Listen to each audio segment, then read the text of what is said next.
My house, my rules.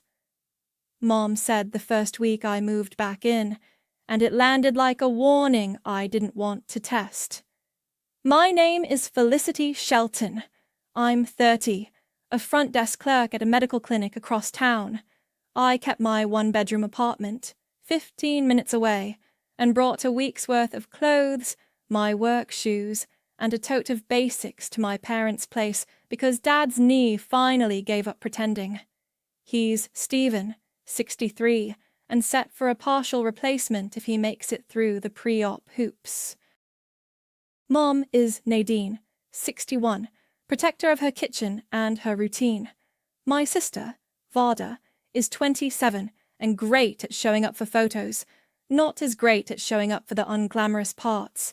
Dad's surgeon wants a tight pre-op routine, meds on time, no dehydration, labs before the deadline, primary care clearance, and those chlorhexidine scrubs the week of.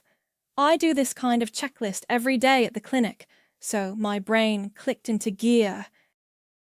I hung a big paper calendar on their fridge with color codes: blue for appointments, labs on 2/20, PCP on 3/05, green for meds, morning pill with breakfast, evening with dinner, orange for anything that costs money. The water bill went under a magnet clip next to it. I added the water, 62 tours, trash, 35, and internet, 118, to my card so late fees wouldn't throw off the month. I didn't make a speech about it. I wrote the amounts in small print in the corner of the calendar and set reminders on my phone. "You're letting strangers boss us around," Mom said, watching me tape the lab order to the fridge like it might stain the paint. "We've handled our own business for 40 years. "These aren't strangers, Mom. The surgeon's office wants Dad hydrated so they don't cancel him. It's just a checklist." I kept my voice even and pointed to the boxes. "Green check marks. That's all."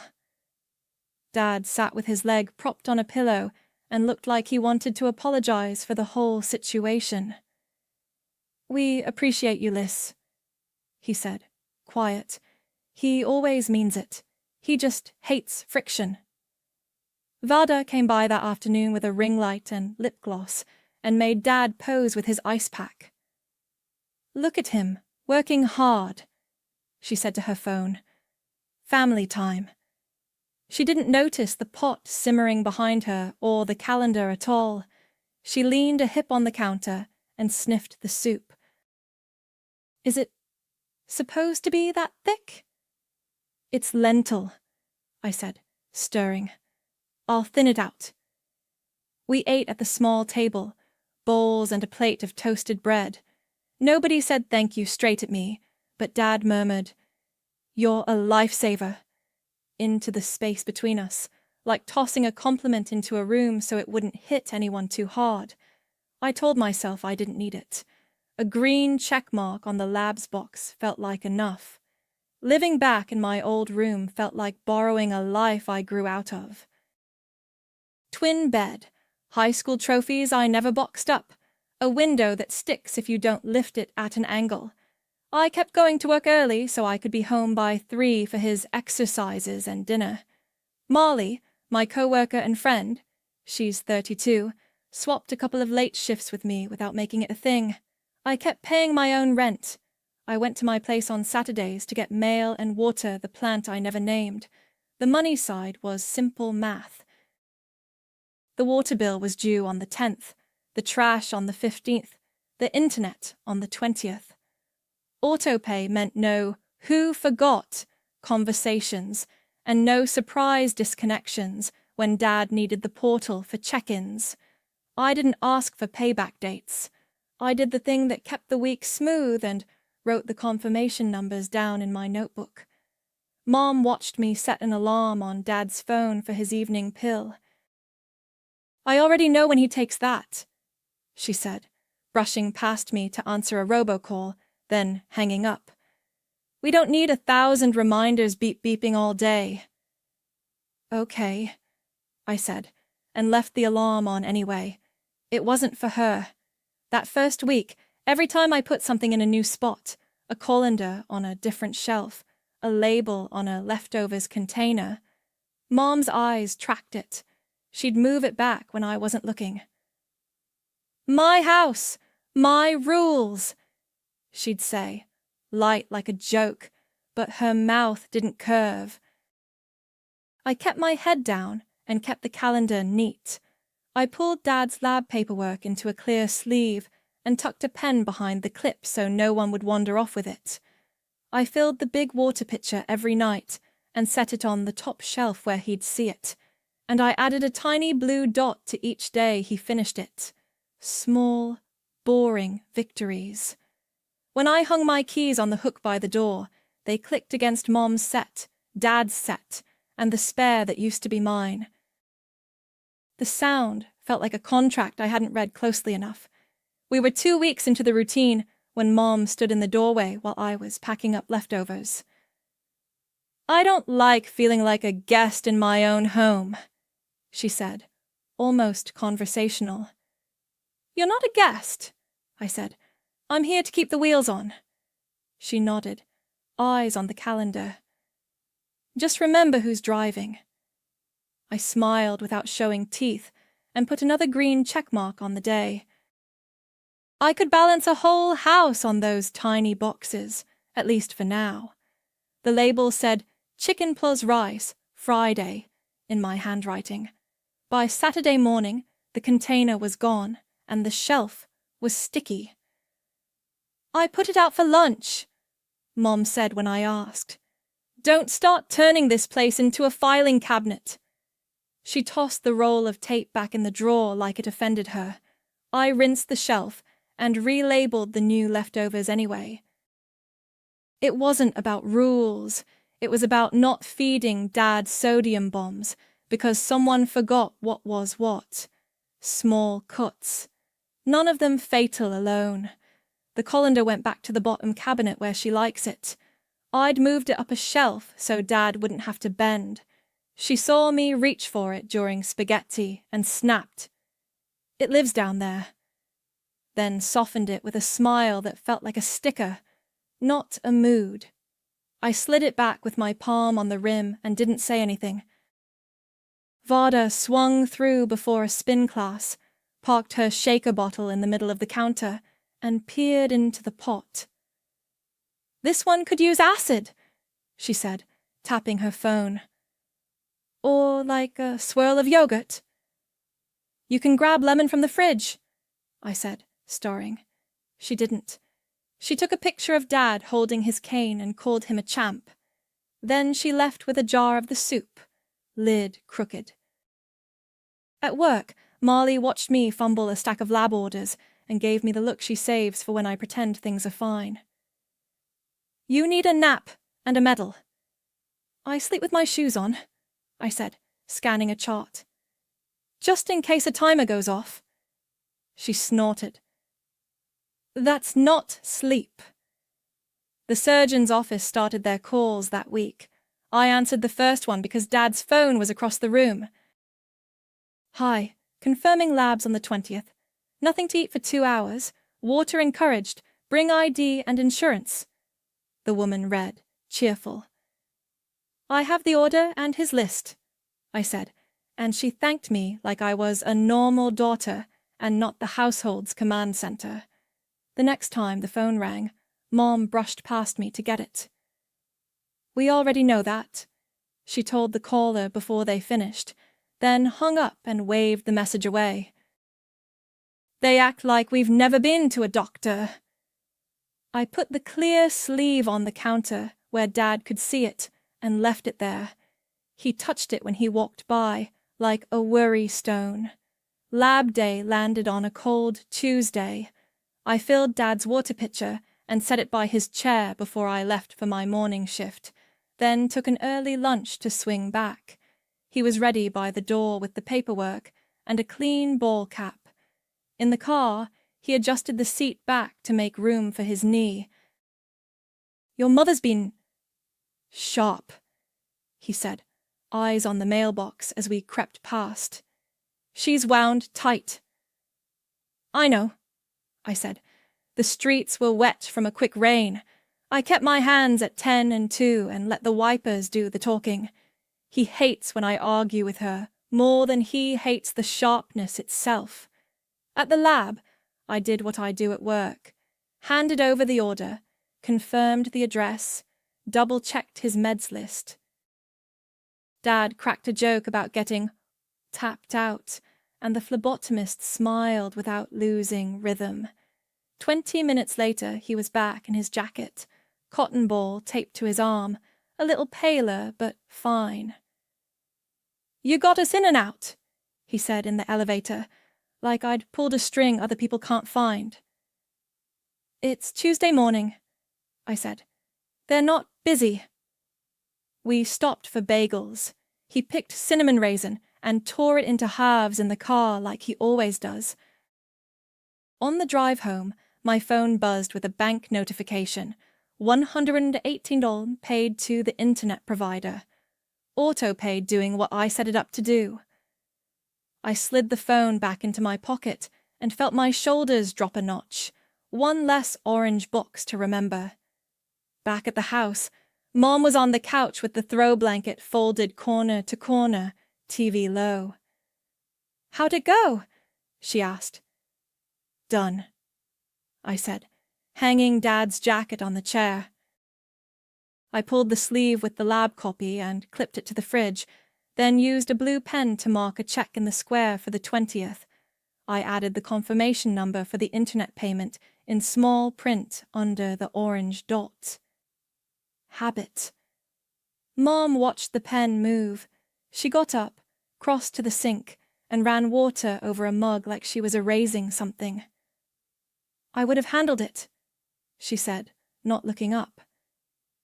"You were at work," I said. "It's okay."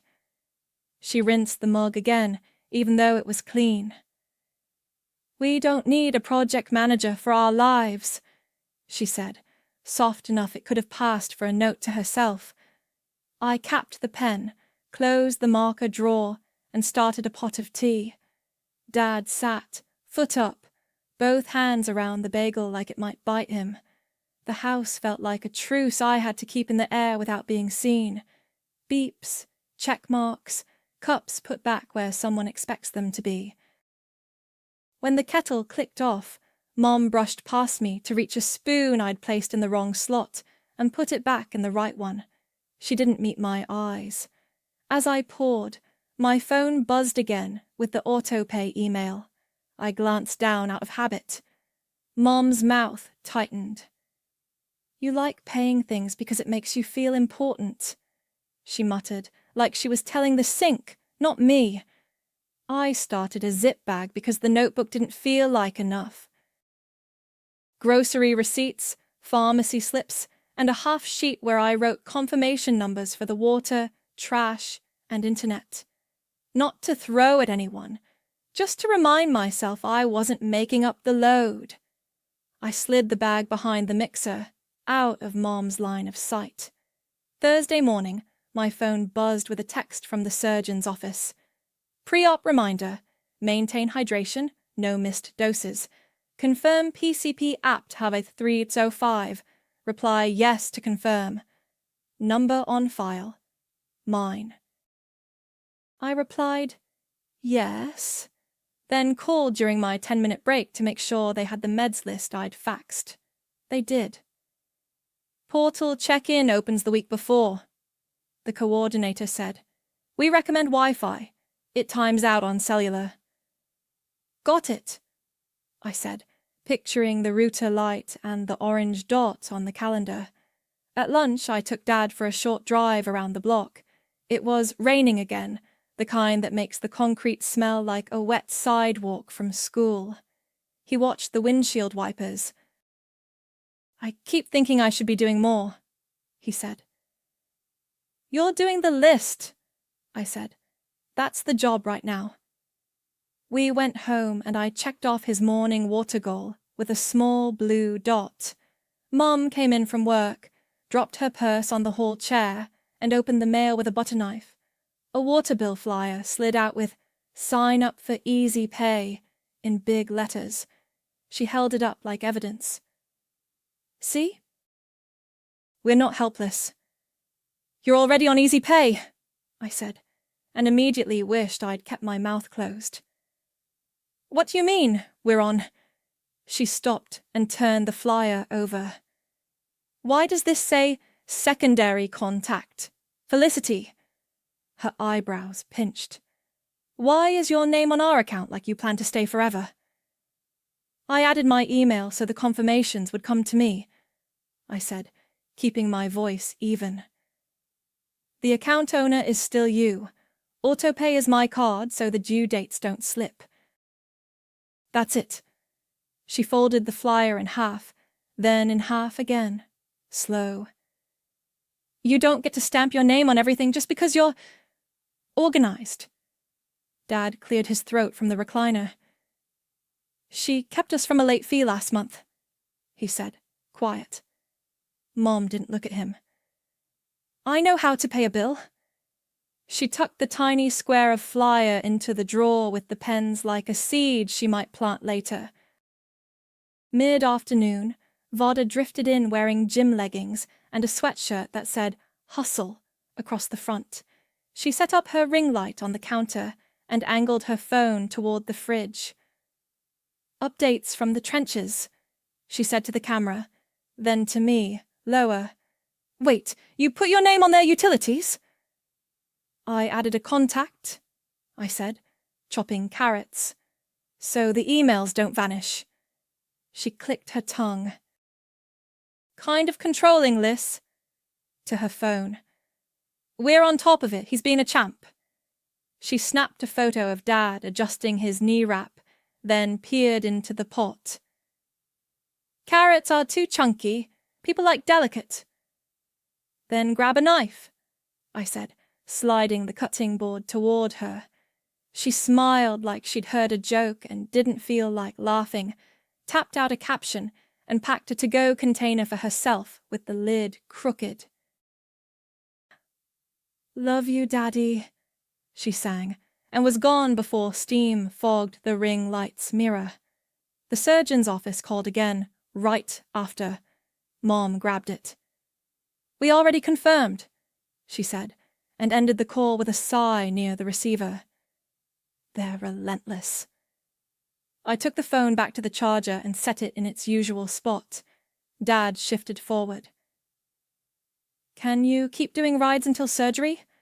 He asked, voice steady but eyes worried about the answer. Yes, I said, too fast. My chest tightened around the word like it had teeth. I marked the date for his PCP on the calendar in blue and wrote, Ride, me, small, in the corner. Dinner was simple. Chicken, the 2 chunky carrots, rice. I boxed leftovers and labeled them because I wanted tomorrow to be easy. After the dishes, Mom lingered in the kitchen, sliding the colander back into the bottom cabinet like it belonged there and only there. The house had that late evening quiet where every sound is loud, the click of the fridge, the hum of the light. I was wiping the counter when she spoke, voice cool and precise, words stacked like plates. I am not going to have a freeloader dictate how my house runs. The rag kept moving for a second after my hands stopped. Heat climbed my neck, then dropped away so fast I felt cold. I set the rag in the sink, lined it up with the edge like that mattered, and looked at her. I cook.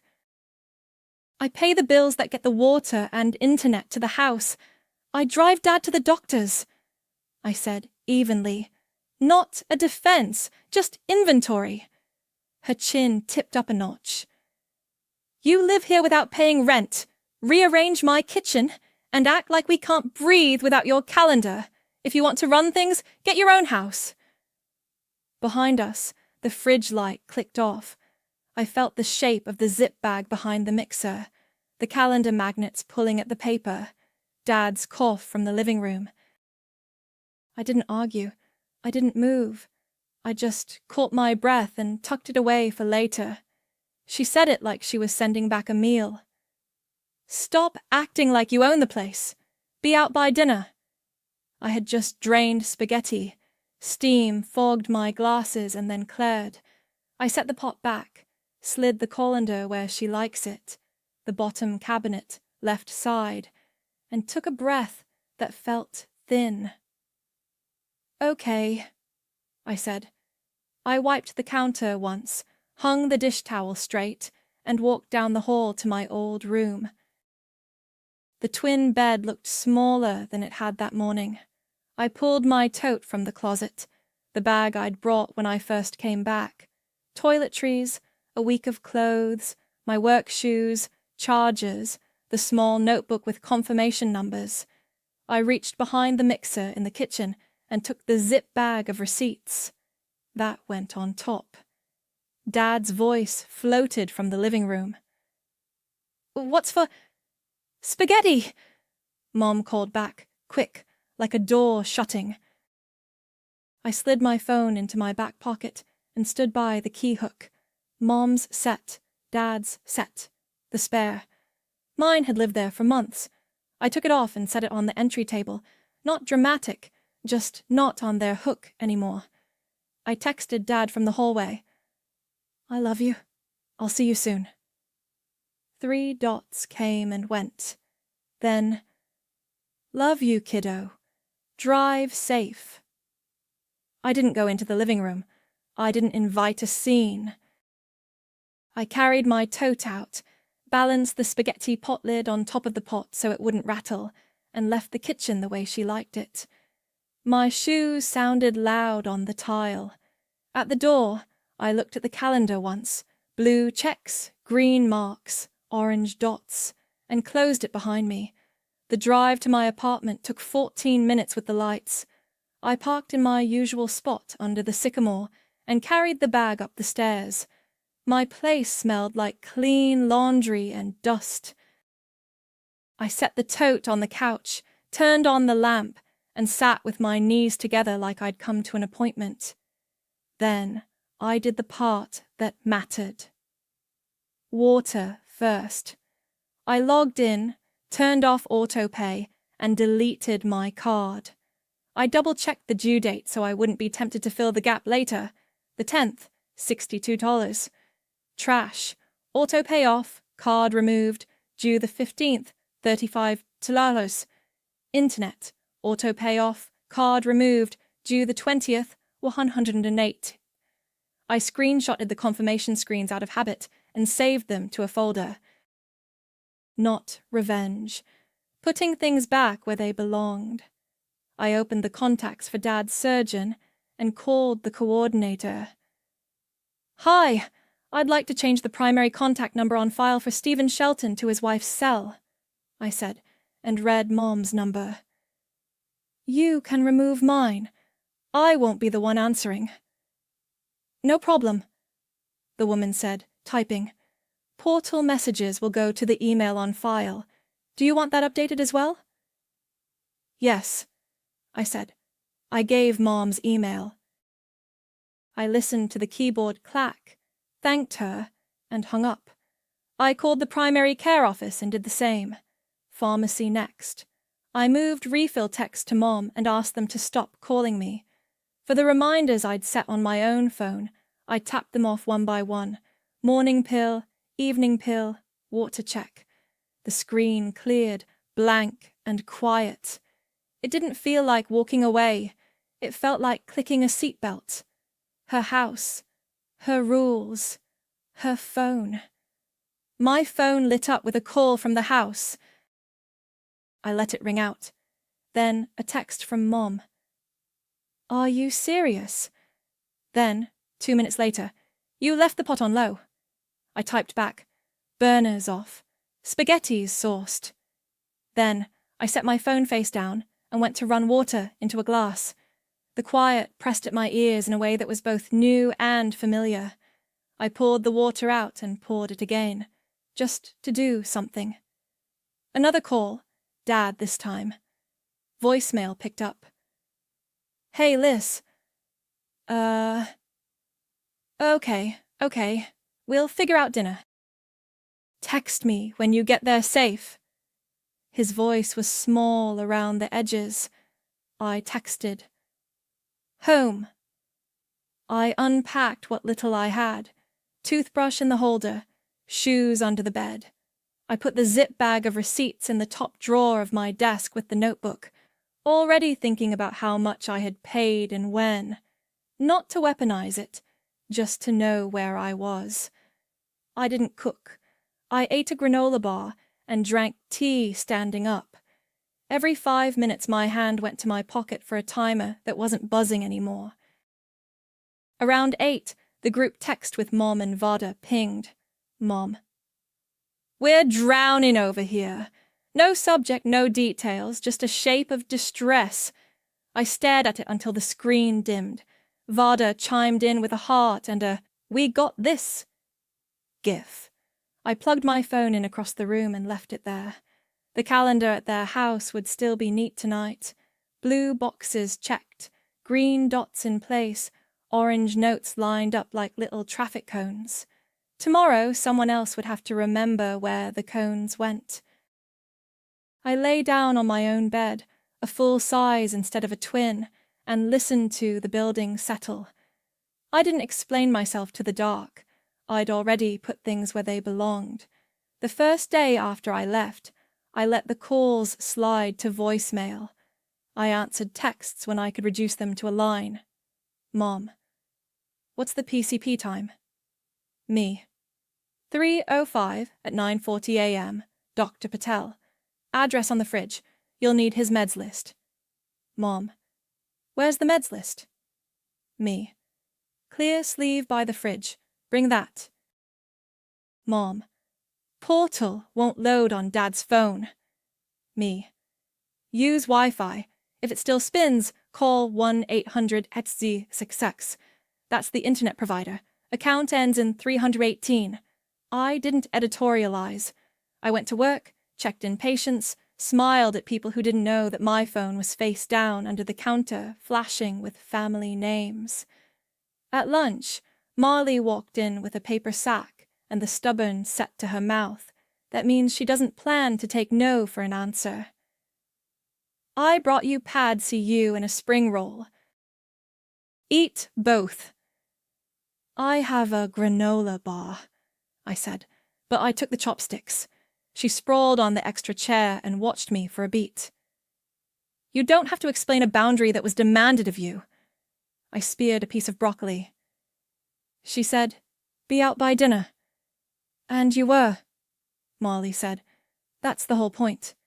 She wiped soy sauce off the desk like she worked there. If they ask for info, send it. If they ask for you, that's different. That night, Dad left a voicemail, his voice soft like he was stepping on a sleeping dog. Hey, Liz, I hope you're okay. Maybe coffee tomorrow? I could sit on the porch. I texted back. Saturday works if it works for you. I'm off by 10. 3 dots then. Saturday sounds good. Mom texted in a separate thread. Your alarms are still going off on his phone. Me. You can turn them off in the clock app, or leave them. They're for Dad. On Friday, Vada posted a story of her manicure, pale pink, the caption, Family Rally Mode. A song played under it with hand claps. I watched it once on mute. Saturday morning came and went. At 9, Mom texted, he didn't sleep. Rain. Another day. Me. Okay. Let me know a time when you're set. I'm free after 5 all week. She didn't reply. I didn't push. Sunday I did laundry and ate cereal out of the box. I put the zip bag of receipts in a shoebox on my closet shelf and closed the door. The apartment held my movements like it was getting used to them again. Monday was busy at the clinic. A walk-in needed a form faxed 3 times to the same number because the header cut off, and a toddler with a mop of curls told me every animal sound he knew while his mom booked a vaccine. Between patients, my phone lit up. Mom. Router blinking red. Me. Unplug it for 60 seconds. Plug back in. If it stays red, call 1-800 Kstats X Sa X. Account ends in 318. Mom. We don't need you to run our house. Me. I'm giving you the number you asked for. She didn't write back. Tuesday was the PCP appointment. At 8:10 a.m. Mom. What time again? Me. 9:40. Arrive 9:20 for paperwork. Bring ID, insurance card, meds list. At 10:15, nothing. At noon, Dad. We're rescheduling. Ran late. He added a thumbs-up emoji like he was trying to ease the bruise. Me. Call 555 Zoom Fayette. They'll give next availability. Ask about pre-op window so it lines up. Wednesday, I left work right on time and walked the long way home past the laundromat with the neon sock sign. The quiet in my apartment cracked a little and then settled. Calls kept coming in pulses. Pharmacy. Refill ready? I forwarded the text to Mom and didn't add commentary. She'd asked me to leave. I had left. By Friday, I could drink tea on the couch without flinching for timers. Marley texted me a meme of a cat guarding a boundary fence. I snorted loud enough to startle myself. Over the weekend, Mom. How much is water? Me. $60, due 310. Account 452117. Pay online at cityutilities.com or call 555-2200. Reconnect is $40 if service stops. She left that part on read. Dad tried again about coffee. Rain check, he said, and laughed at his own pun, and then went quiet. I'm trying to make it easy on your mother. I know, I said. I'm here, just not as the safety net. On day 13 after I left, my phone rang with a number I didn't recognize. I almost let it go. I didn't. Liz. Dad's voice, thin with embarrassment I could hear but couldn't fix. I'm at Gerald's, next door. Our water's off. I stood up before I knew I had. Did you get a yellow tag? Yeah, he said. Paper rustled near the receiver. It says, past due and a number and a fee if they come back out. Okay, I said. I kept my voice steady. Do you have the account number? Your mother has the folder, he said. She's at work.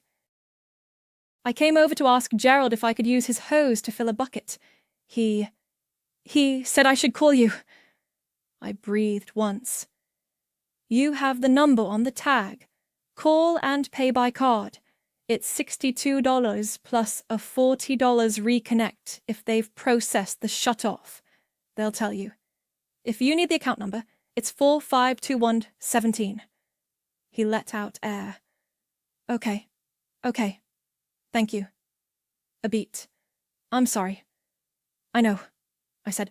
Call them first, then call Mom. When we hung up, I sat back down and looked at my hands. They'd stopped shaking. The apartment was quiet enough to hear the clock tick. Boundaries weren't loud. They did their job in the silence. They knocked like they weren't sure whose door it was. When I opened it, Mom held a yellow shutoff tag and an unopened envelope stamped past due in red. Dad stood half a step behind her, smaller somehow, eyes wet from embarrassment, not tears. Why would you stop paying like that? Mom said, before I could move. Her voice was flat, like she already knew the answer and wanted me to doubt it. Come in, I said. I stepped back. The apartment smelled like tea from the mug I'd left by the sink. I took their coats, set them over a chair, and flicked on the lamp. Dad hovered by the table like a patient, waiting to hear what the labs say.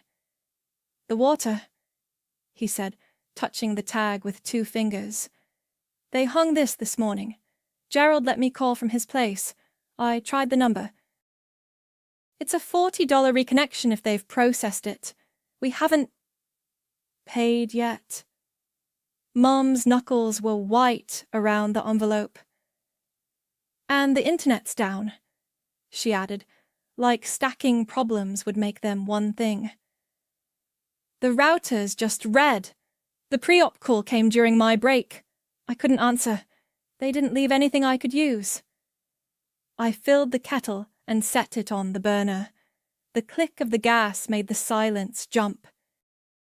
I pulled the zip bag from the drawer where I'd tucked it and the half sheet I'd written out before I left. Accounts, due dates, amounts, sites, and phone numbers. Water, $62, due 3/10, account ending 4521-215, cityutilities.com or 555-2200. Trash, $35, due 3/15, same number as always. Internet, $118, due 3.5, late fee $15 after 5 days, 1-800-6. I slid the paper to the center of the table and set the receipts beside it, rubber band neat. Dad looked at the paper like it might break. You kept track of all that. I wrote what I was paying, I said. The kettle started to hum. I pulled 3 mugs down, set the tea bags in, sugar out of habit even though Mom never uses it. I didn't list the months out loud. The paper did it for me. Mom finally tore the past due envelope open with the butter knife I handed her. She scanned, then set it down like it was hot.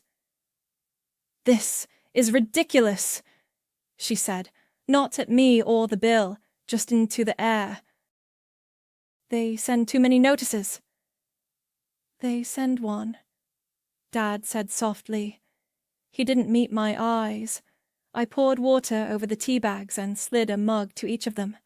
Dad wrapped his hands around his cup, even though it was too warm to drink. Mom didn't touch hers. The room felt like a waiting room right before the doctor comes in, everyone pretending to read old magazines. Our portal login doesn't work, Mom said, eyes on the steam. It just goes in circles. Gerald tried to help, but his fingers are too big for the little letters. She put the shutoff tag on top of the unopened mail like a paperweight. We need the internet for this check-in. They said so. It times out on cellular, I said, because that's what the coordinator had told me. I kept my voice even. Facts, not fixes. We had a pre-op call, she said. I was at work. My boss was right there. She lifted a shoulder like it was supposed to explain everything. They don't call back when you call them. It's all just messages. Dad cleared his throat. He stopped, then tried again. I didn't want to bother you. I sat, folded my hands on the table to keep them still, and waited. Mom was the one who'd have to ask. She knows how to pay a bill. She told me that 3 different ways while I was there. The kettle clicked as it cooled.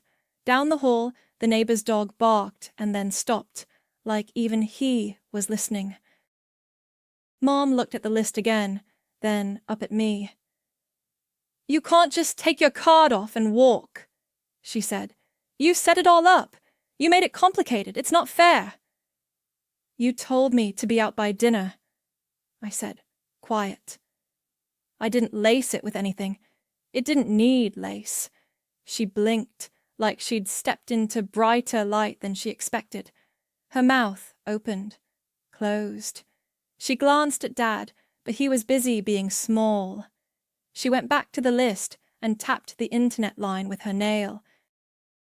We tried that number and it was 20 minutes of a robot telling us options we don't need.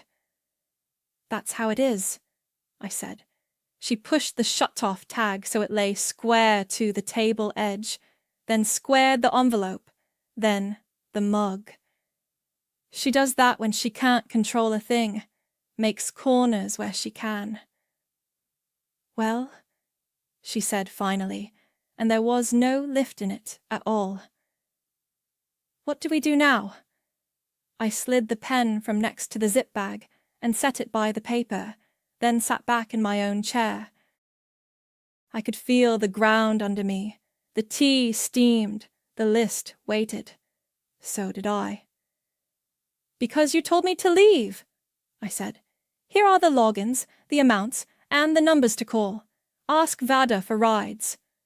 I slid the paper across the table and kept my hands where they were. No speech, no softening. Dad nodded like the paper was fragile.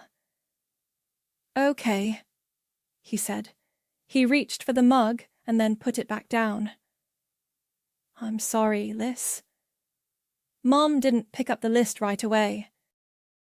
She traced the internet line with her finger, the part where I'd written, late fee $15 after 5 days. So we call and pay and it comes back, she said, like testing a step. Yes, I said. Water first, then internet. Trash before the 15th so they don't miss pickup.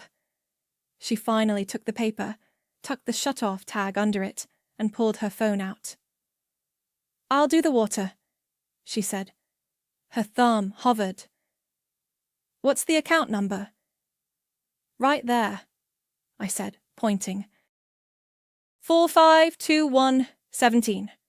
Dad stood like he was going to help, and then sat again. I can call the internet, he offered, voice small. Use your phone, I said. I slid my phone farther away from habit. Put it on speaker if you want me to listen, or I'm not calling for you. He swallowed and nodded. Right. Mom dialed the city utilities line and navigated the robot with tight answers. Account number 452117. Address, yes. She gave her card. I pretended to read the tea box so I wouldn't mouth the prompts along with her. After a minute she said, Fine. Yes. And read back the confirmation number. She wrote it in the margin of the list like that made it hers. Reconnection? I asked. $40, she said, clipped. They'll send someone. She didn't look up. By 5. Dad punched the internet number, loud, like you have to press harder for it to count. When the agent came on, he cleared his throat and said, We had a billing issue. We're paying now.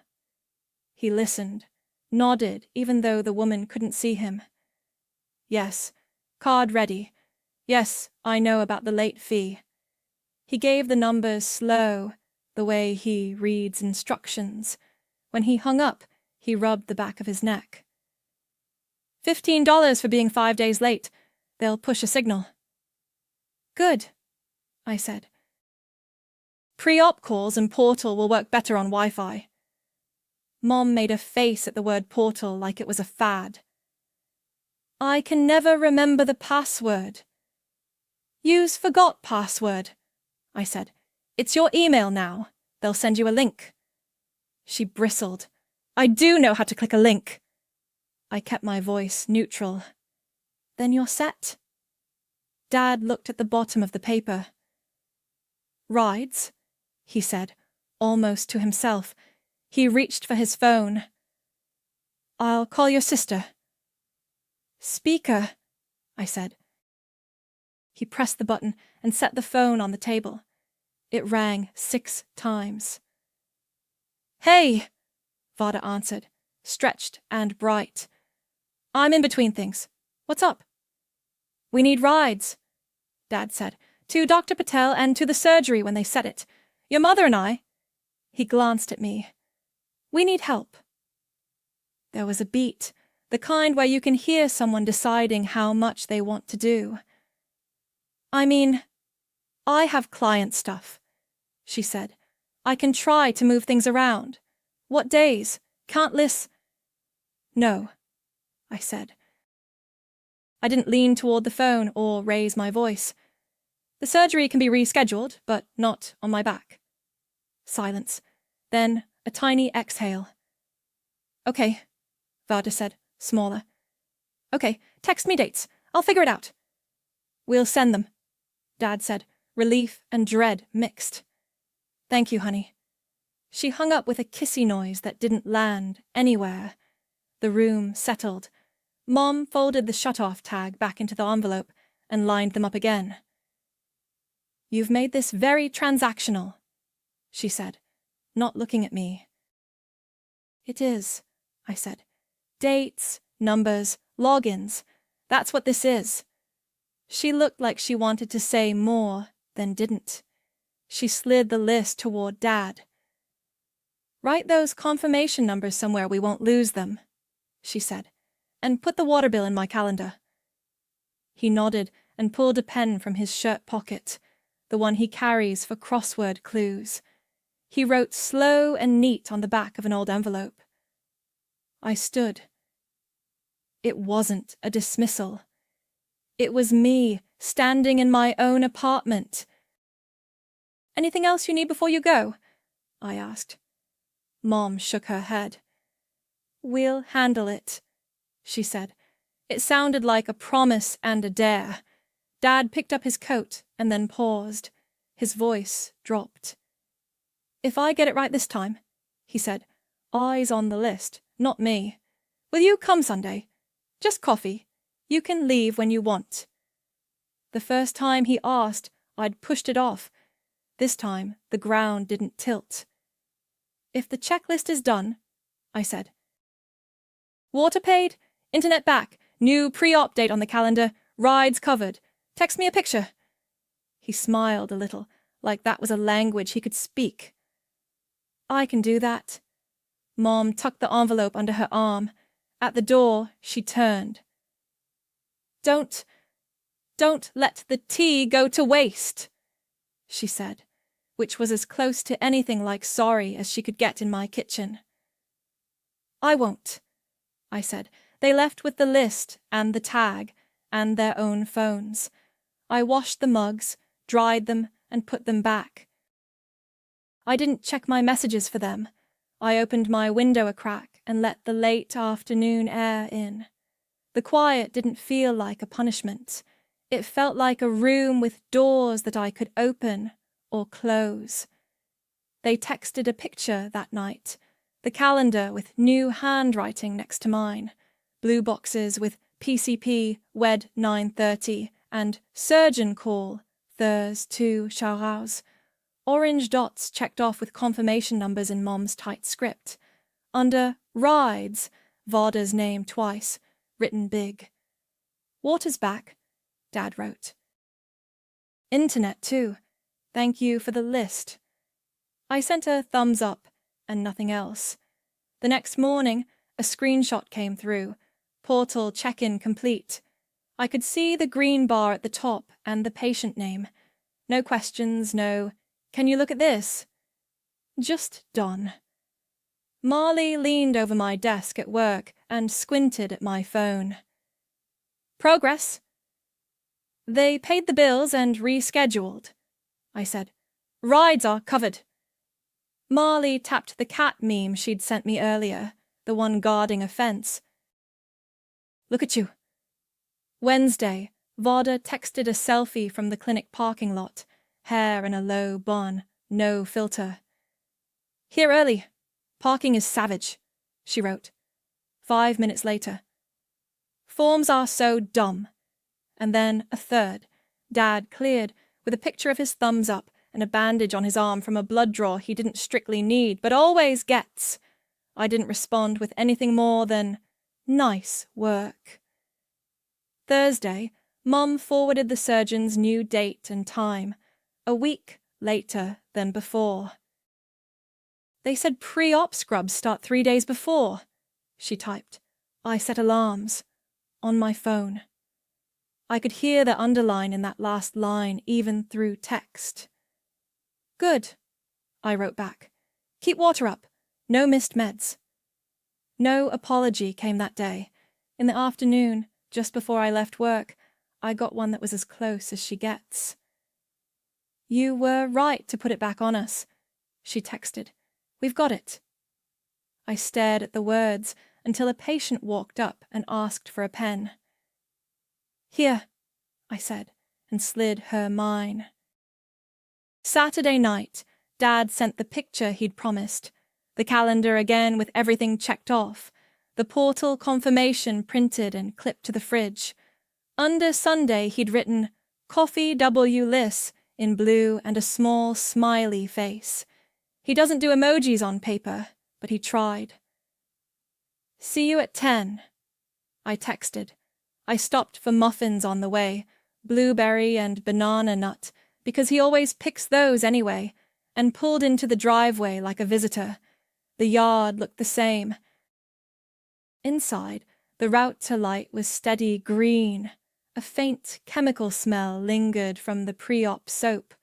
Mom had lined 2 mugs on the counter and set the sugar bowl out even though she doesn't use it. Dad was by the window with his knee propped, wearing the clean ball cap he likes for company. "Look at us," he said, half laughing. "On schedule." "On schedule," I said. I handed him the muffins, and he did the same thing he always does, tore one in half and offered me the bigger piece. We didn't pull the whole month apart. He told me the neighbor's dog had learned how to open the screen door and that the old postman finally retired. I asked how the portal worked, and he said, "Fewer circles this time." And Mom said it worked because the Wi-Fi worked, and we let that be credit enough. Vada swung by after her class with sweaty hair and a tight smile. She put her phone down on the table and dug into a muffin like she'd run a mile to get there. "Traffic is a scam," she said. The nurse made me park in the back because the front lot was full, and then they wanted us upstairs and downstairs and back upstairs. But we made it. "Thank you for taking the mornings," I said. "It wasn't loaded. It was—" "Thanks." She shrugged, but didn't hide the little lift in her shoulders. "He's funny when he's nervous," she said, nudging Dad's foot. "He told the phlebotomist she'd have to wring him out like a dishcloth to get enough." Dad put a hand over his face and groaned, smiling under it. It was a good joke. We ate muffins, and I stayed exactly as long as I said I would. When I stood, Dad did too, slower. "You coming by after surgery?" he asked, careful. "Text me the time they take you back," I said. "I'll stop in once you're home and settled. I won't run the show." "I can bring soup." He nodded like that was a language he understood. "Deal." In the hall, Mom stood by the key hook. She had something in her palm, closed over it like a secret. When I got close, she opened her hand. The spare key lay on her skin, the one that used to be mine. "If you want it," she said. No edges on it, just the offer. "Not yet," I said, and watched her absorb it. She nodded once, like she'd been expecting that answer, and had decided not to be mad at it. "Take a muffin," she said, because she still has to say something that sounds like control. "I did," I said, and held up the little paper bag. On the porch, the sun felt like late morning.